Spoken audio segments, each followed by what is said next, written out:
Good morning. Welcome to the Allie and Don show from Breazeale's Grocery Bluegrass, located at 5109 Liberty Highway, Pendleton, South Carolina. This is not Allie. Allie is at the Boston Marathon that she ran this week. So she's not with us today. So my co-host today is Mr. Mark Stoudenmire, Hello.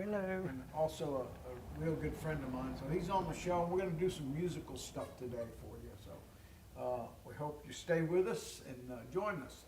Today is April 17th, 2024. I'm your host, Don Acevedo. And the weather outside is 69 degrees. It feels like 69 degrees, cloudy skies. High today will reach a warm of 81. Summer or springtime's coming. It's real pretty outside. The weather's nice. 15% chance of rain this afternoon. A beautiful day upstate. And our shout outs go to Jane, Josh, Heather, Carter, Blaine, Hampton, Hudson, Grant, Heidi, Sil, Charlie, Harper. Hey, Sil. And always, of course, loving Mark. Here at Breazeale's Grocery Bluegrass, we have music lessons all week. We teach fiddle, classical fiddle, mandolin, bass, guitar, banjo, anything with a string on it, we teach. And I believe we have the best instructors in upstate. For more on taking lessons, you can call me at 864-376-1482. That number again is 864-376-1482. And here's one of our teachers with us today, Mark Stoudenmire. He teaches bass and he teaches mandolin here at the store. So if you're in need of a bass mandolin, he's the man to see. Okay, we have some upcoming events coming up. Don't forget the 3rd Annual Heading Home Festival in Swainsboro, Georgia, October 24th, 25th, and 26th, and 27th, 2024. Big festival that they put on down there in Swainsboro, Georgia. So mark your calendar.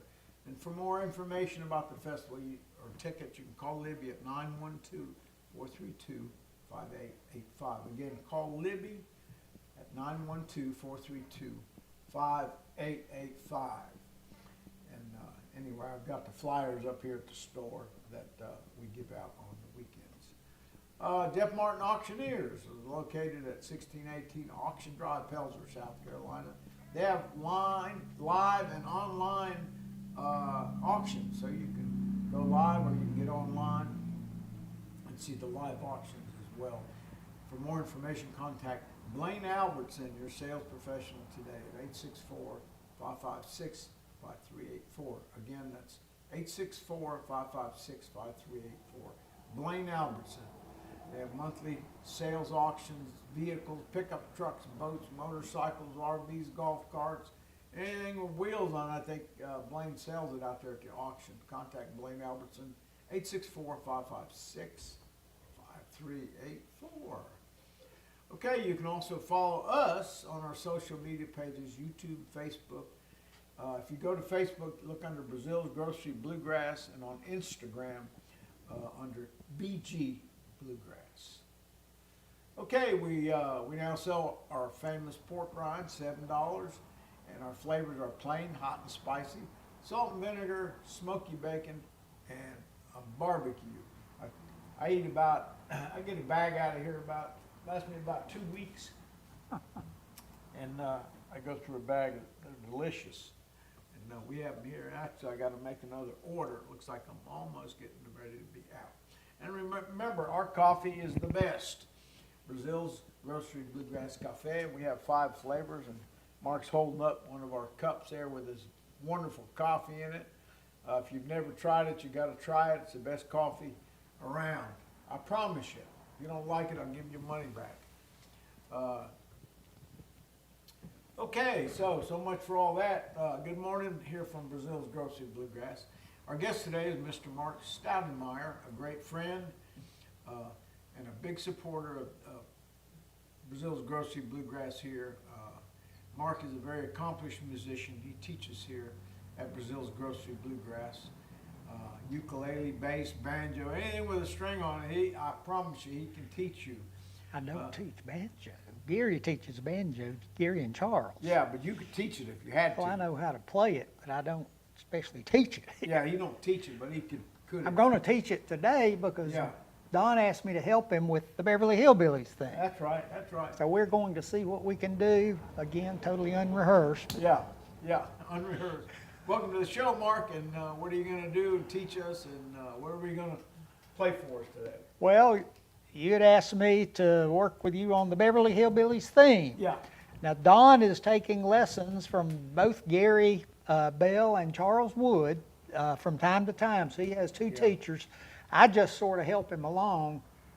I originally played the banjo. I started when I was about 14, and I guess that's been about 60 years ago almost. Played Earl Scruggs, three-finger rolls for about 35 years, and then my right arm became afflicted with that focal hand dystonia, which destroyed my ability to roll the Scruggs roll on the banjo. So I just have to fool around with the banjo now. I still know it, I still know how to play it, but I can't play it like bluegrass guys can. I use a flat pick now, and that's kind of inaccurate, and it's real slow, but we're going to use Charles Wood's version. I think that's Charles, right? yeah, that's Charles. Don has learned it, so what we'll do is I'll get my banjo, he's going to get his, and I'll have you play it. And I tried to memorize it a while ago. I don't have it all the way memorized, but Yeah, then we'll watch you play it, and then if I can help you, I will. okay, yeah, this will be Okay. a fun time. And then maybe if we have time at the end, Don might get his guitar, or I might get the Yeah. bass, and Don might sing one or two Yeah, of the old familiar ones that we do. yeah, Okay? I'm ready. Sound like a plan? That's the Okay. plan. Let me grab this banjo here.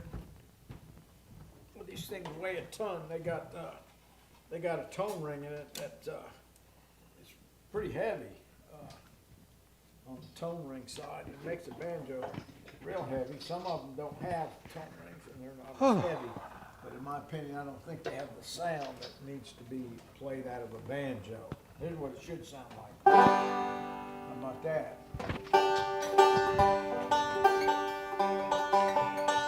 That was one of the first rolls I learned, and my teacher, Mr. Bell, Larry.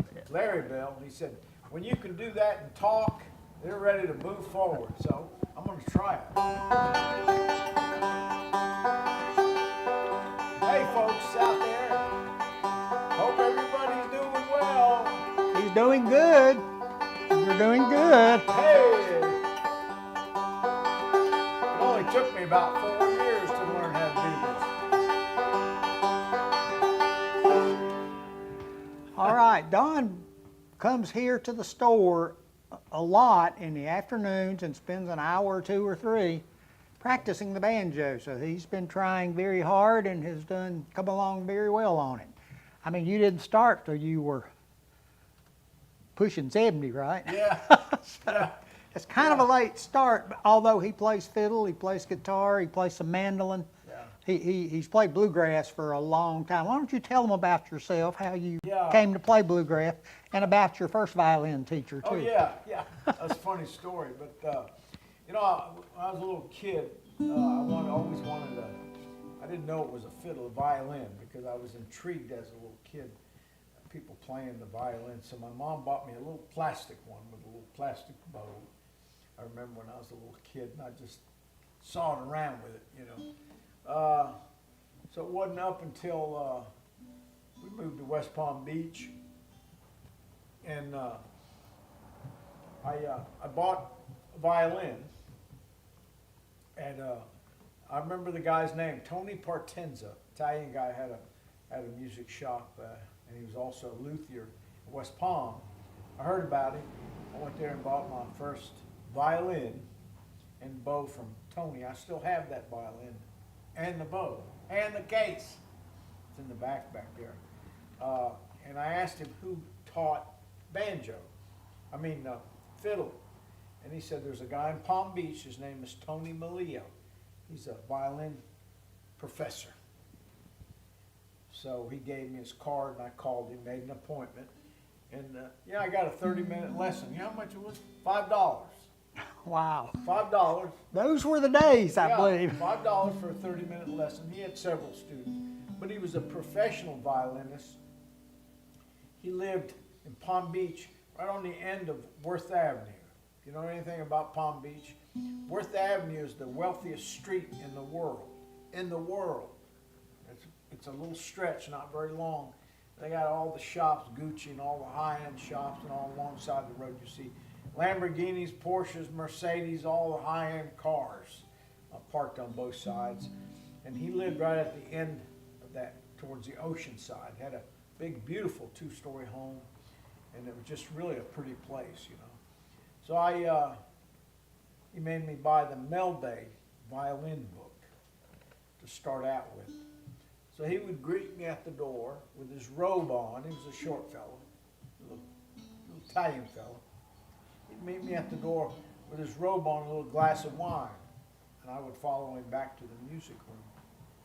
He had my stand. I'd open the book.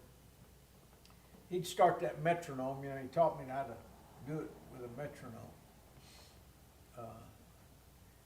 I'd open my book and I'd start my lesson. Well, I went to him for a good while. I actually learned a lot from Tony. I learned the positioning, how to really position on a violin/fiddle, and how to hold the bow. I'm grateful to him for teaching me that the right way. Since he was a classical player, his technique was probably perfect. Oh yeah, technique. The way the classical players believe you should hold it and That's right. finger it and play it. That's right, that's right. So Tony taught me well. I was coming along, I don't know how long I'd been going, but I'd been going for a good while. So I saw a friend of mine I went to high school named Bill Perkle. Bill, if you're out there, hello Bill. He's still in Lake Worth. I saw Billy Perkle and he said, hey, do you want to go to a bluegrass festival out at the Speedway? I said, a blue what? I didn't even know what the word meant. He said, bluegrass. I said, what is it? And he explained it to me. So I said, yeah, I'd like to go. So we sat kind of in the front row. And I remember the family that came up was the Thompson family. Grady Thompson was the dad, and the rest of the boys, they all played banjo. But Grady, the dad, he was a big man. He was a fiddle player. And we sat up to the front, and he started cranking down on that fiddle/violin. I fell in love with it. I absolutely fell in love with the fiddle. I told Billy, I said, I've got to learn how to play it like that. So after they came off stage, I went back there and he gave me a card. He said, come on Wednesdays and I'll give you a lesson, 30-minute lesson. He always went over. He was a nice guy, really nice guy. So he said, bring you a cassette, a little cassette with you. We'll record. Today I still have that cassette in the back. The first song was Boil 'em Cabbage Down. So anyway, I made an appointment with him, and the next week I went back to my violin teacher, right? Your classical violin My teacher. classical violin teacher. And I was excited about this bluegrass stuff. So I go in there and I sit down and open the book and I said, Tony, he got his glass of wine and stuff. I said, Tony, guess what? I went to a bluegrass festival this weekend. I absolutely fell in love with the fiddle playing. I need to learn how to do the fiddle. Well, it was silent for a minute or so, complete silence. Didn't say anything. Walked over to his little desk, put his wine glass down. He came and got into my face, about this far from my face, right in my face. And he said, this is not a fiddle, it is a violin. And boy, he got irate. He got mad that I called it a fiddle. And I said, on the second hand, I said, every time I come over here, your wife's cutting the grass and changing doorknobs and you don't do much of the housework around here. Oh, he got even madder. He got in my face and he said, do you see these hands? Do you see these hands? If I damage these hands, my reputation and my income will be over. He got real mad. Face got red. He got right in my face. He said, you see the door, you get going. You leave it. Don't come back. He kicked me out because I called it a fiddle. Anyway, that was my last day with Tony, but he did teach me a lot. I don't know where he is today. But he taught me a lot, so I started going every week with Grady Thompson over to his house in West Palm. And that's where I learned to play the fiddle. Okay. And I played Boil 'em Cabbies Down. He taught me, I think, Maiden's Prayers on there. I used to know all these tunes. Of course, I quit for over 20 years, you know. So when I bought the store, I tried to get it back, but I can still play a few tunes, but, you know, it's all in the wrist. That's where it is. It's not here. It's right here. And that wrist, I guess with old age, it doesn't swivel like it used to. Mm-hmm. Maybe I need to get a shot in the wrist so it'll swivel. Well, maybe so.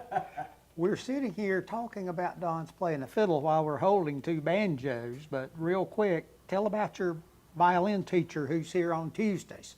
They should know that. Yeah, Marion. Symphony player. Yeah. Who plays bluegrass too, and Irish, Celtic. Yeah, Irish, Celtic, and actually she's getting ready to go to where, North Carolina? She's going to a camp with Craig, I can't grab the last name, a great fiddle player who Marion says has the best fiddle chop in the world, and she's wanting to learn how to chop like he does, and they can do all kind of rhythms with the chop, make train sounds, do all kind of things. So she's going to a special camp up at Brevard Music Center a little later in the year to study under him. Yeah, yeah. And she's real excited about that, but she is great. She plays with the Anderson Symphony. She plays with a Celtic band that plays at McGee's usually on the fourth Friday of the month in the evening. We went and it was quite good. And she teaches here on Tuesdays. Yeah, teaching. We're fortunate to have her here at Breazeale's Grocery Bluegrass teaching violin and fiddle. Yeah. Well, do you want to get your fiddle now that you've talked about it the whole time, or you want to look at Ballad of Jed Clampett? I'll look at ballad and maybe I might break the old fiddle out and do it. Okay, we've about used up the show. Yeah. But the stories were good. I thought y'all ought to hear his stories because that's real interesting about his classical background and what happened when you mentioned you wanted to play fiddle also. Yeah. Y'all know the difference in violin and fiddle, right? Do you know the difference in violin and No, fiddle? Mark, what is it? Violins have strings, fiddles have strings. Other than that, it's really the same instrument. A classical person may have a string more designed for classical play, whereas the old fiddlers usually like steel strings. Yeah.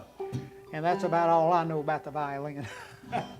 Okay, But play actually, for me. He's taking lessons, violin lessons here. I am. Because of my hand, I figured maybe I could hold the bow, and because I don't have to move fingers, and that Yeah. it works fairly And well. he does pretty good too. We'll get him up here to play a tune one of these days. We have to rehearse first. Okay. We're Okay, gonna do, you play for me. The Ballad of Jed Clampett. Now, I'm learning this song, so I'm not going to be fast. I'll probably make some mistakes, but you'll probably get the gist and hear the song, hopefully. Here we go.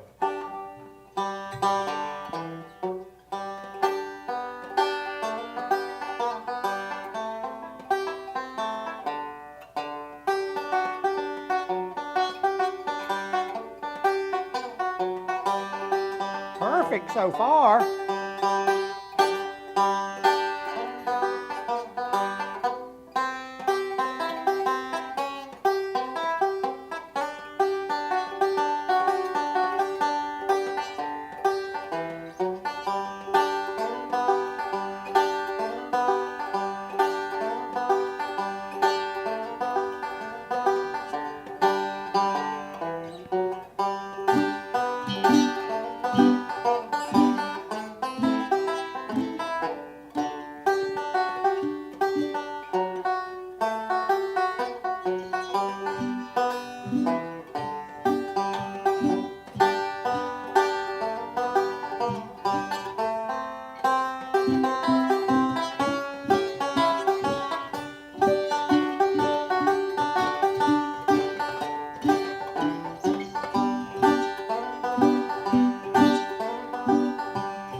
doesn't really need any help on it, does he? I think that was, except for, a couple of little bobbles there the second time through. Yeah. You played just like Charles has it written there. This Yeah. is, again, this is Charles Wood's version. Charles is an unbelievably great banjo player, lives up in Seneca, teaches here at Breazeale's on Saturdays. So Charles is a Bela Fleck type. He could compete with the Bela Flecks. In fact, Charles played with Earl Scruggs. Don ought to tell that story.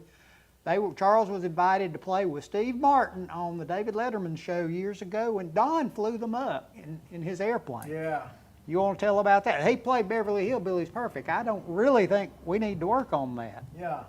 Let me get the guitar, and you tell the story about David Letterman, and then we'll let you sing a I tune. just need to work on not looking at the music. Right.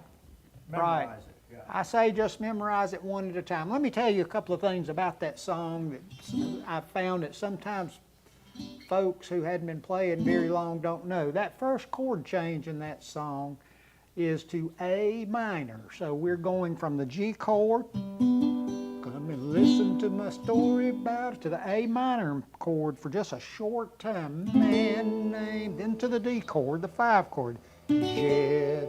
Then we stay in the 5 chord for a long time. So if I were singing it, come and listen to my story, here's A minor, and here's Jed.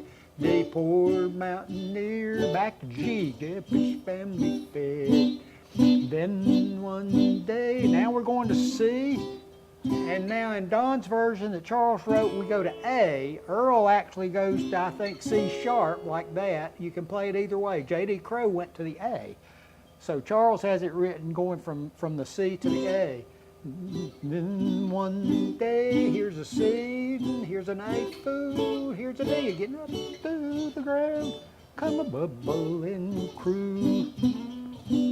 Okay? Cool. A little bit about the song. Remember, the first change is A minor, and then when you go to the C there near the end, you can go to A, like J.D. and Charles do, or you could just go to C sharp. Shooting at some C sharps, went up to D. Ground come a bubbling crew.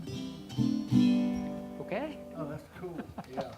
A little bit about the song, and now you tell the story about Letterman, and I'll Yeah. get a guitar, Anyway, and we'll play another one. I was at Charles' house, and he told me that he had put together a CD and send it out there. Anyway, one of the CDs ended up in a music shop in California. Steve Martin was in that music store looking at stuff, and he bought that CD and took it home, and he loved one of the songs that Charles did. So he contacted Charles and he said, "Will you sell me that song, and will you teach me how to play that song?" So Charles said, "Yeah, sure." So Steve Martin sent him a check for the song and the teaching, and Charles has that check framed in his house somewhere.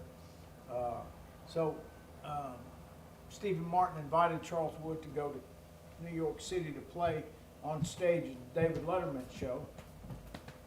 So Charles Wood called me and he said, "Hey, can you fly us to New York?" And he told me all about it. Well, the word got out.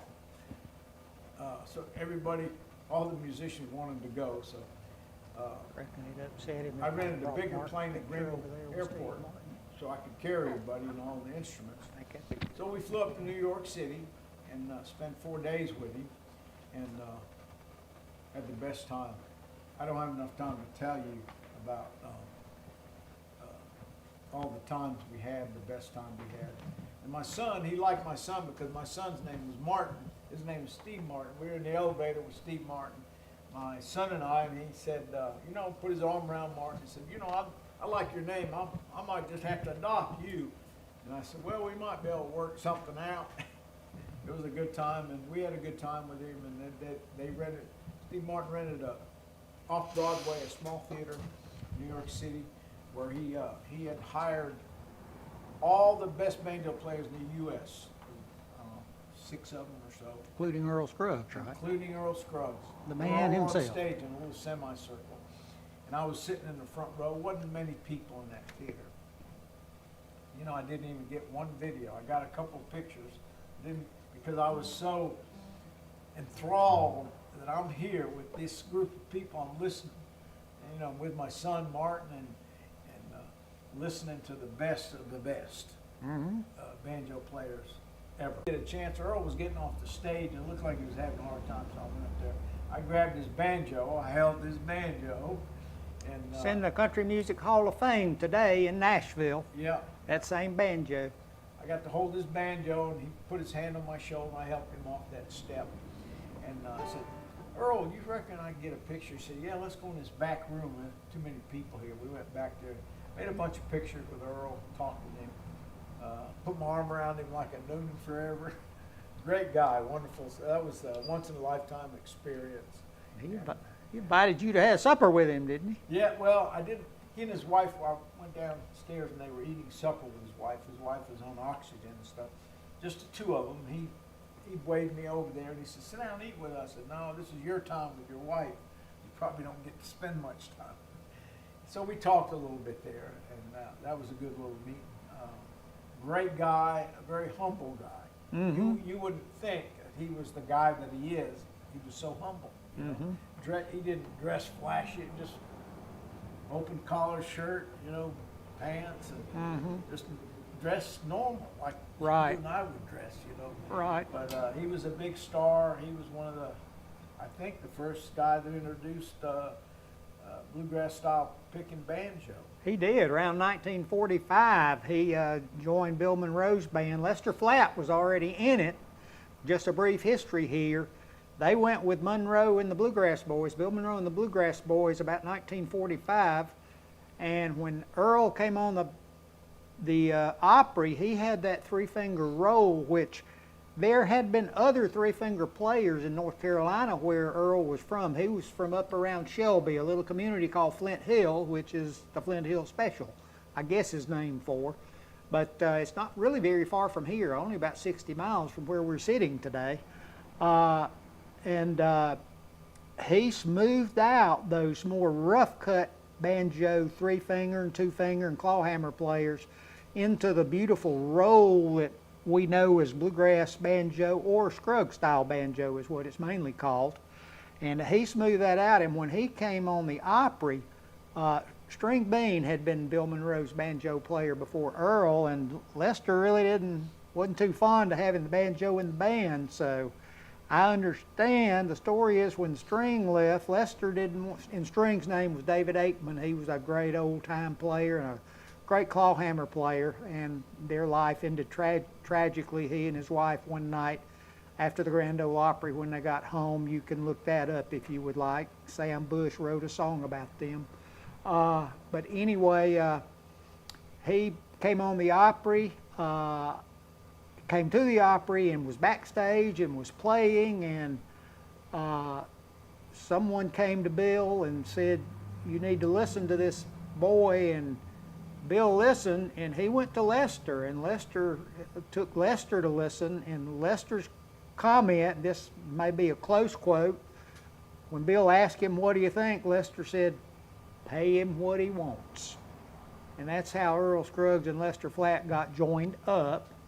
And they used to introduce, and you can find this on YouTube, still some of the YouTubes, they used to introduce Bill Monroe and his Bluegrass Boys with Earl Scruggs and his fancy banjo. That's the way they would introduce that band on the Opry. Uncle, what was it, Judge George D. Hay, who was, I guess, their big announcer. That's the way they would kind of introduce the band. And if you'll hunt up, I believe it's the old cut of Careless Love where Lester and Earl are on. It's actually got that introduction. You can hear that introduction of Bill with Earl's banjo mentioned. So that's kind of how Earl came. And then in 1948, Earl and Lester both left, and just sometime shortly thereafter, they formed Lester Flatt and Earl Scruggs and the Foggy Mountain Boys, and the rest is history. They became what's probably the most popular band for its time that's ever been. Yeah. And they wrote so many songs and introduced so much, and Earl Scruggs, there's 12 volumes of their old TV show that you can buy. You can probably find them on Amazon. If you'll watch through those shows, I used to not miss this show when I was a kid on Saturday evening at 6:30. here. I lived here. And it just takes me back down memory lane. Only watching it now as a 70-some-odd-year-old, I realize how much greater Earl was and some of the little things he would do that I did not realize back when I was a kid growing up, listening to him. So I highly recommend everybody watch, or everybody get those volumes of the Flat and Scruggs Show, or most of them are probably on YouTube. If you don't want to buy them, you can probably find a lot of it on YouTube. But anyway, that's Wow, that's great. picture. I brought the picture. Oh, here's a So- picture of Steve Martin and our son Martin right there. I don't know if the camera lady's zooming in on that. That verifies that all that really happened, just the way Don Yeah. told it. Yeah, it really happened. That's Martin and Steve Martin. This would have been about what year? Oh, wow. Back in the That was about, upper 2000s, maybe? yeah, or- yeah, Okay. yeah, the 2000 year. You get that, camera lady? Okay. Thank you for watching the show. We're going to end it with a song called Cripple Creek. Cripple Creek. That's what we Thank ought you to for watching. I hope you enjoyed the show.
Thank y'all.